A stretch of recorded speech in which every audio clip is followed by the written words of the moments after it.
سیدنا مولانا محمد مبارک صلی اللہ علیہ وسلم تو شان مصطفیٰ کو ہم بیان نہیں کر سکتے ہیں، کیونکہ شان مصطفیٰ کو بیان کرنے کے لیے جگر چاہیے، شان مصطفیٰ کو بیان کرنے کے لیے علم چاہیے، شان مصطفیٰ کو بیان کرنے کے لیے عمل چاہیے، شان مصطفیٰ کو بیان کرنے کے لیے خلوص چاہیے، شان مصطفیٰ کو بیان کرنے کے لیے وفا چاہیے، شان مصطفیٰ کو بیان کرنے کے لیے اخلاص چاہیے، شان مصطفیٰ کو بیان کرنے کے لیے للہیت چاہیے، شان مصطفیٰ کو بیان کرنے کے لیے عمل صالح چاہیے، شان مصطفیٰ کو بیان کرنے کے لیے نبی کی محبت چاہیے، صحابہ کی محبت چاہیے، تابعین کی محبت چاہیے، کیوں؟ اس لیے کہ شان مصطفیٰ کو صرف اور صرف اگر بیان کرنے والی ذات ہے تو وہ کوئی اور ذات نہیں بلکہ رب کائنات ہے۔ اور شان مصطفیٰ کو اگر کوئی جانتا ہے تو صرف وہ خدا ہے یا خدا کا پیارا مصطفیٰ ہے۔ اس لیے میرے جگر کی نوجوانوں دوستوں بزرگوں، آئیے بس تھوڑی سی میں شان مصطفیٰ کا ذکر کرتا ہوں، تھوڑا سا ذکر چاہتا ہوں کہ اب جو میں حدیث کوٹ کرنے جا رہا ہوں وہ آپ حضرات اپنے دل کی تختی پر ایک دم خاموشی کے ساتھ اس حدیث کو نوٹ کر لیجیے، ایمان تازہ ہو جائے گا۔ اس حدیث کو روایت کرنے والے حضرت انس رضی اللہ عنہ ہیں، اس حدیث کے راوی ہیں، اور یہ حدیث مسند احمد بن حنبل کے اندر موجود ہے، اور حضرت امام احمد بن حنبل کون ہے میں بتاتا ہوں، وقت کے بہت بڑے امام گزرے ہیں،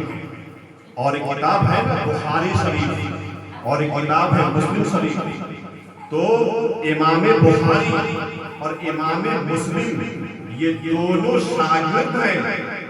حضرت امام احمد بن حنبل کی، اور حضرت امام احمد بن حنبل کی ایک کتاب ہے مسند احمد بن حنبل، بہت بڑی ضخیم کتاب ہے، اس کے اندر یہ حدیث موجود ہے۔ اب حدیث سنیے، اپنے اندر نور پیدا کیجیے، کیونکہ حدیث سننے سے نور پیدا ہوتا ہے، نورانیت آتی ہے۔ اپنے دل کو بھی منور کیجیے، اپنے جگر کو بھی منور کیجیے، اپنے ذہن کو بھی مصفا کیجیے۔ اللہ کبیرہ، مدینے کے انصار کا ایک اونٹ وہ بیمار ہو گیا، مدینہ شریف کے اندر انصار کرتے تھے،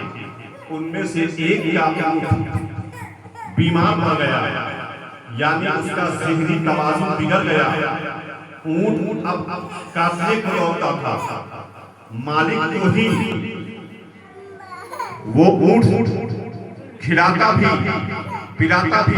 اور مالک کو ہی پریشان کرتا، کبھی پاؤں پھینکتا، کبھی کیا کرتا، یعنی ذہنی توازن اس اونٹ کا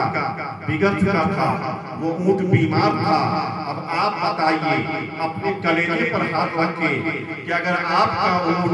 بیمار ہو جائے تو آپ کہاں جائیں گے؟ تو آپ کہیں گے وہاں صاحب ہم تو جائیں گے ڈاکٹر کے پاس۔ ہاں بالکل، ڈاکٹر کے پاس ہی آ جائیے، جو اس اونٹ کے علاج کا ماہر ہوگا اس کے پاس ہم اونٹ کو لے جائیں گے، لیکن قربان جائیں گے۔ اللہ اکبر، 1500 سال گزر چکے ہیں اور ہمارے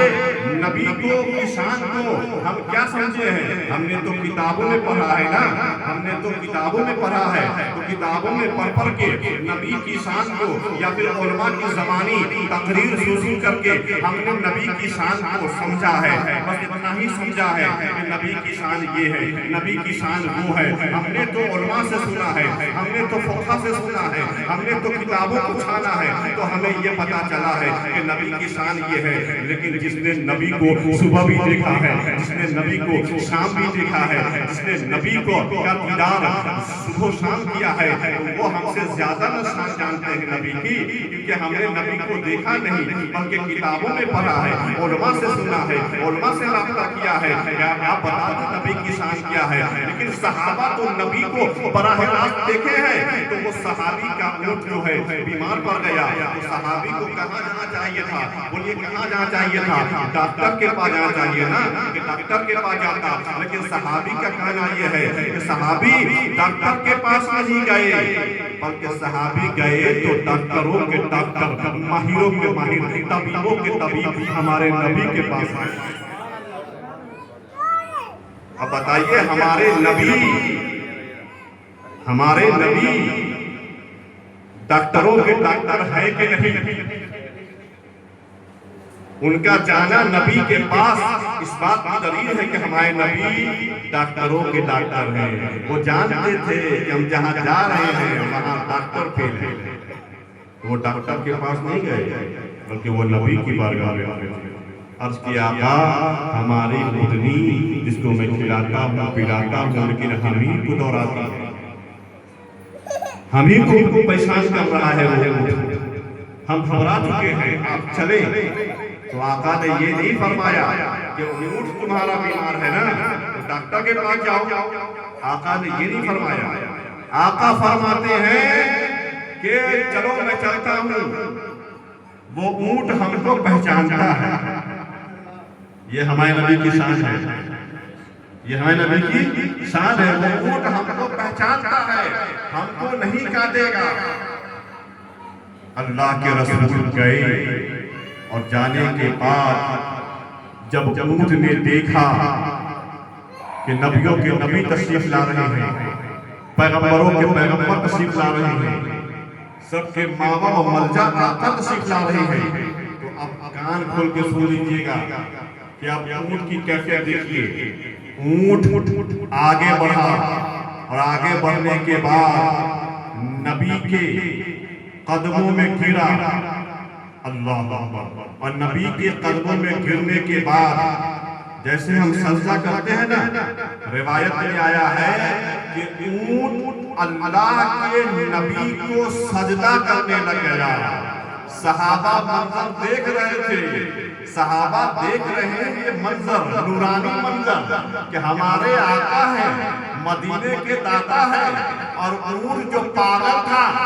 مجنون تھا، سب کو کاٹتا تھا، ابھی تو کچھ دیر پہلے بیمار تھا، لیکن جیسے ہی نبی تاجدار تشریف لا رہے ہیں، مالک تاجدار تشریف لا رہے ہیں، تو وہ اونٹ قدموں میں گرا اور سجدہ کرنے لگا۔ اللہ اکبر، نبی پاک نے اس اونٹ کے پیشانی پر جو بال تھا اس بال کو پکڑا، پکڑنے کے بعد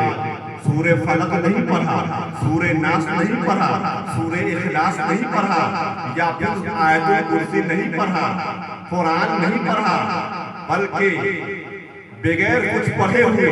بغیر دم کیے ہوئے، بغیر بھوکے ہوئے، اللہ کے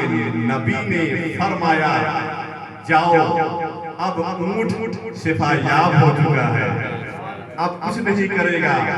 یہ اونٹ جیسے تمہارا پہلے کام کرتا تھا ویسے ہی اب کام کرے گا، اس کو لے جاؤ۔ میرے ملت کے نوجوانوں، دوستوں، بزرگوں، وہ اونٹ کو معلوم ہو گیا کہ آنے والے کوئی اور نہیں بلکہ مالک جنت ہیں، ساری کائنات کے دلہا ہیں۔ وہ اونٹ جانور ہو کر جان گیا کہ یہ نبی کائنات ہے، مختار کائنات ہے، لیکن ہم انسان ہو کر کے دور ہیں، ہم امتی ہو کر کے اپنے نبی کو نہیں پہچان پا رہے ہیں، ہم امتی ہو کر اپنے نبی کی شان